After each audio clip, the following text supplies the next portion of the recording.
Well, that started in college, actually.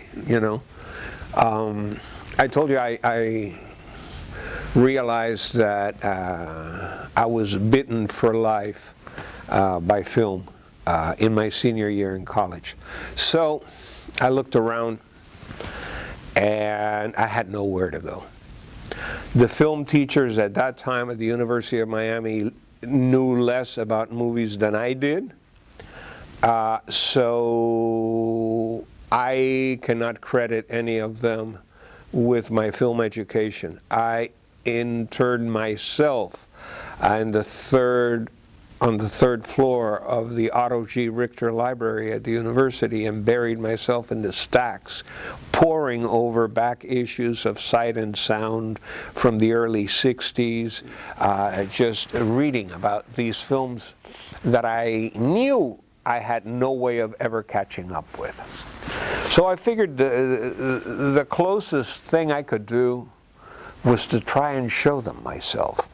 And at the university, it meant jump-starting the University of Miami Film Society.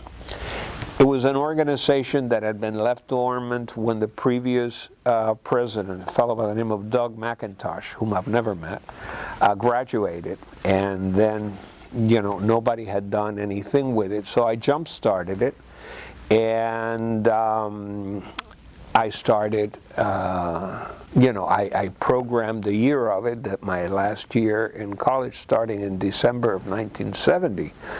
And when I graduated, I had to take anything that was offered to me. The closest thing to film was I was a film editor at Channel 6. And a film editor at the time, it meant cutting films, feature films for time, for commercial time.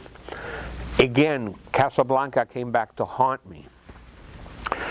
Some of the movies we played were so god-awful that nobody would notice if you took 20 minutes out of them at a chunk, because they still would make very little sense. But Casablanca was different, and I was tasked with cutting 13 seconds out of Casablanca.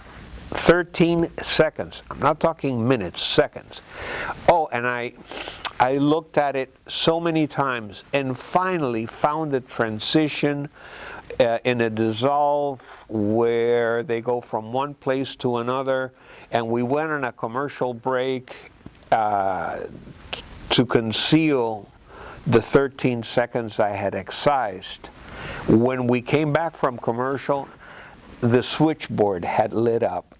Everyone caught me and my 13-second theft. And it just goes to show you how engraved in people's minds a classic film is, that you take out 13 seconds in a transition and people just go crazy. So the 13 seconds were "Here's looking at you, kid." No. No, if that had been the case, it would have been more than the switchboard lighting up. There'd probably be people asking for my head at the front door. What do you mean he left out?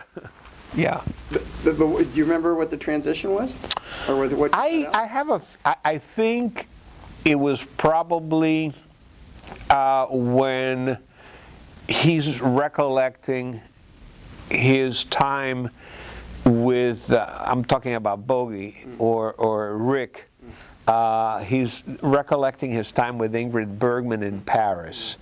I remember that they're dancing to a Mexican bolero, Perfidia, and you see a spinning crystal ball, and somewhere in that collage, I said, here's my cue, and boy, was I ever wrong. But anywhere I would have cut in that movie, I would have been cut.